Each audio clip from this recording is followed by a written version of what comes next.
On an everyday basis, the number of softwares that are getting built is 100,000 times faster, or in numbers, it's 100,000 times more than what it used to be 10 years ago. And AI has made it possible. With one simple prompt, I can have a chatbot created, which used to basically take a lot of engineers and a lot of days to be built.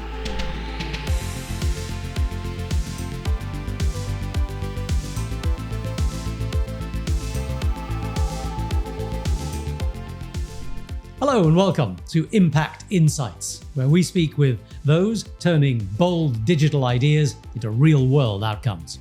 I'm Teymoor Nabili. I'm a journalist and communications coach. And today, I'm speaking to Dheeraj Yadav, who's the Senior Manager of Solution Architecture at Tricentis, a company at the forefront of intelligent test automation and quality engineering. We'll be diving into how Tricentis is contributing to the future of intelligentization. That's a term we use to describe the ongoing process of adding to and enhancing intelligence through technology and innovation, and the insights that they've gained from working with leading organizations across the region. So, Dheeraj, thanks for being with us. Thank you. Good to And see thank you you. for having me here. Let me start by asking you about regulatory processes. Now, Tricentis obviously works with a lot of people and a lot of regulatory bodies across multiple fields. How do you inspire transformation without actually falling foul of compliance issues? At Tricentis, we believe that transformation and compliance are not mutually exclusive. Basically, whenever any organization wants to transform, they need to see what they're doing today in terms of regulations. With Tricentis solutions, you can ensure that those compliance measures, those regulatory measures are adhered as with the pace as they are moving, right? For example, you want to make a business change, you want to improve your current processes, you want to ensure that all the current or the legacy systems and processes are intact. If you want to embed new processes as well, you should be able to test those processes faster. With Tricentis solutions, you can ensure that not only these things are being tested in terms of efficiency, you're also looking from a perspective of faster automation. Traditionally, people would say that innovation, creativity, and regulation are antagonistic. Do you think to a certain extent that the compliance regulators allow enough space for innovation without putting too much of a dead hand on the process? I believe it's important to have regulation because innovation, as we know, is that deepfakes are there. Innovation was there that came to bring in GenAI. But at the end of the day, deepfakes created a lot of problems. And then regulatory has to come into play so that things are not misused. So regulation is required. Innovation needs to be checked, right? And that's where I think the compliance is required. So innovation in other sectors where the regulation might be a bit loose, you can say innovation is going faster, but if you want to have a more long-term and sturdy innovation, I think that should be embodied by some regulation. All right, well, you put your finger on deep fakes there, and that's a whole big can of worms. The complexity of this system is just exploding, isn't it? I mean, the depth and the problems involved.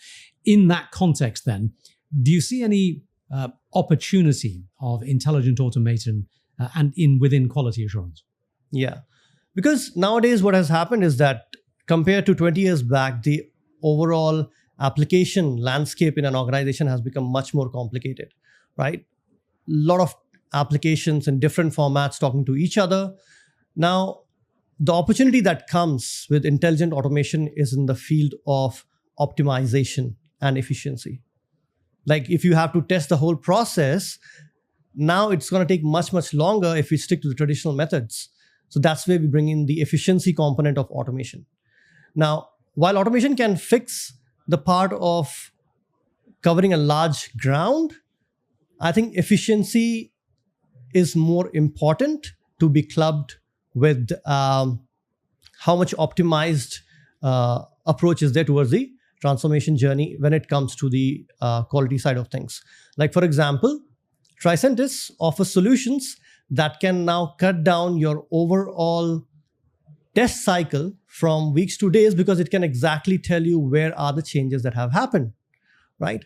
So instead of running the whole exercise for weeks and months, now teams can now deliver things faster because the testing takes a fraction of what it used to take earlier. Can you play a role in building trust in these systems? I mean, you test and validate what's happening, but can you build trust within the system itself, within generative AI applications?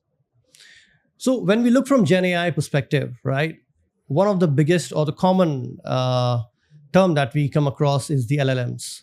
Now, LLMs need to be trained on data.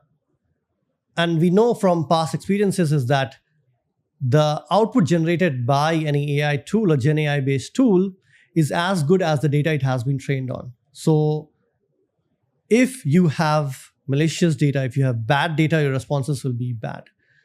With Tricentis, you can actually circumvent that particular problem by testing the data itself. And with solutions like data integrity, Tricentis offers those particular challenges to be resolved in a much shorter span of time.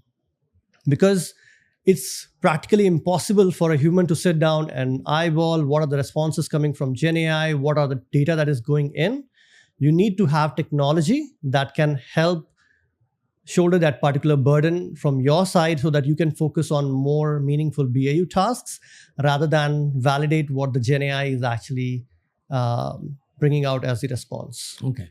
So you talk about speeding up the process and delivering quick solutions. But for client outcomes, for client requirements, speed is not the only thing. There are broader considerations. How do you at Tricentis use your in-house culture, your architecture, if you like, to help clients get more than simply speed? Great question. Now, at Tricentis, we support the idea of being agile, being innovative, and taking risks. Now, in Tricentis, what we see is that over the years, founded in 2007, till now, we have kept up with the technological advancements. So when we look from a culture perspective, Tricentis thrives on the culture of innovation. This is what we work together with the customers and partners alike, where we understand what are the customer problems of today. Today, everybody is going to embark on the journey of GenAI. Everybody is asking for, okay, fine, I want to embed AI in my current ecosystem. How do I actually apply that? At Tricentis, we ourselves are not only building AI-powered solutions, we're building solutions that are meaningful to the masses there. For example, developers, they have a huge base of GenAI and AI-based systems there to help them code. For QAs, on the other hand, it has been very traditional in the past. So Tricentis brought in the model-based test automation where you don't have to write codes to do any automation. Now, recently we have launched our agentic AI where it empowers QAs to not only build automation on the fly, but also AI suggests them what are the different areas that needs to be tested. So from the culture perspective, Tricentis is not only encompassing the whole GenAI buzz that is there, but we are building solutions that are going to empower our customers, our partners out there to deliver much quality adhered systems. All right. So what you're saying is you're not just testing and giving a tick of approval to what's going on. You're actually contributing to the development of Correct. certain processes. Give me an example of where your input has created some, a radically different outcome to the process. Like, for example, there is a customer, and many success stories are there. There's one of the financial services sector customer who actually had challenges in terms of delivering with the speed that the market was asking. And the main reason was that they were still limiting themselves to manual testing. Now, in an organization like from a finance sector, that might not be optimal because the world is changing fast. Your competitor might be out there bringing out solution that allows, say, for example, biometric authentication. And then if you are not keeping up, the overall customer satisfaction, customer image also gets impacted.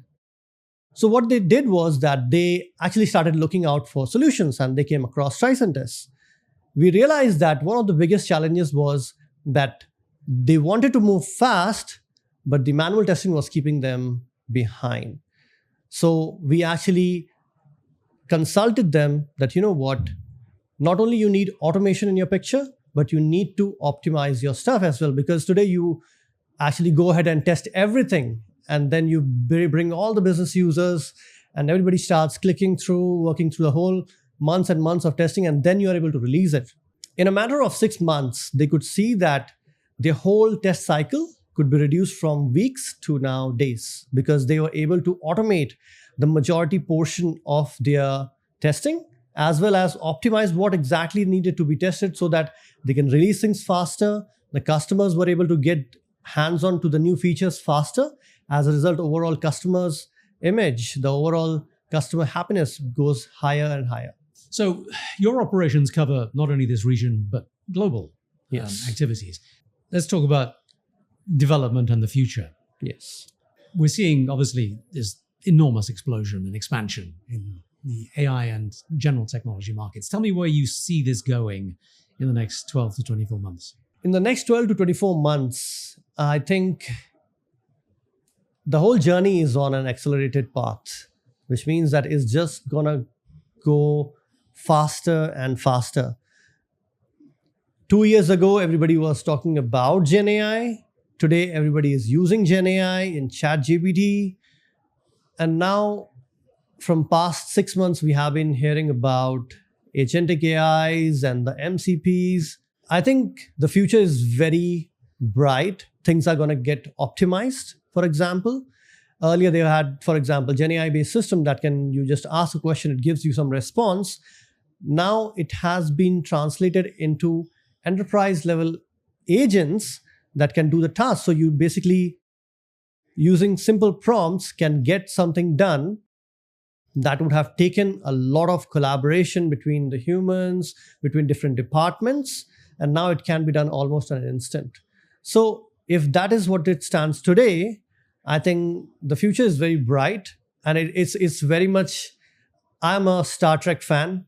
So I just see that, in Star Trek time, you see all these things, or the whole ship being handled or maneuvered by this whole tablet that was being done, and that was 1980s. And if they can envision that happening here today, I think I can only imagine that, the whole agentic AI I might be talking to, I might not be required next time. I might be having an AI giving them all those answers. But are the cycles themselves speeding up? I mean, you talk about Star Trek in the 1980s, right? Yeah. And it's taken us 30, 40 years to get to where we are now. Yeah. Nowadays in the tech world, they speak in terms of cycles of 12 to 24 months. You think in the AI world, we're going to even shorten those cycles even more and think in terms of developments in 6 to 12 months? Yes.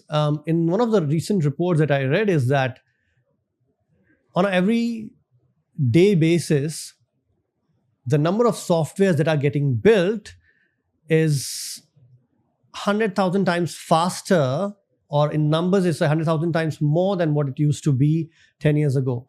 And AI has made it possible. With one simple prompt, I can have a chatbot created, which used to basically take a lot of engineers and a lot of days to be built. Now, having that in the picture, it just shows that it's just going to accelerate. Again, I think that will be the tag that I would put on AI, is that it has accelerated everything, not only how we develop, but also how we think. Because our thinking is sometimes, as human beings, limited to what we can think of or what is possible. AI has made it a bit more open now, because we have AI at our hands. What is possible? What can be done? We have an agent, assistant, whom we can talk to, get ideas, get bounds of ideas. There are introverts who are very brilliant, but the ideas are very secluded to them because they are afraid, or they're not so open with human interaction. They can talk to an AI bot now and then bounce off ideas and bring something magical into this world. And then that's the beauty of it as well, if you see on a converse side. Beautiful and scary in equal measure, I think. Yes. Fascinating stuff. Thank you, Dheeraj, for sharing those valuable perspectives. We value the partnership and look forward to continuing to co-create what is next together.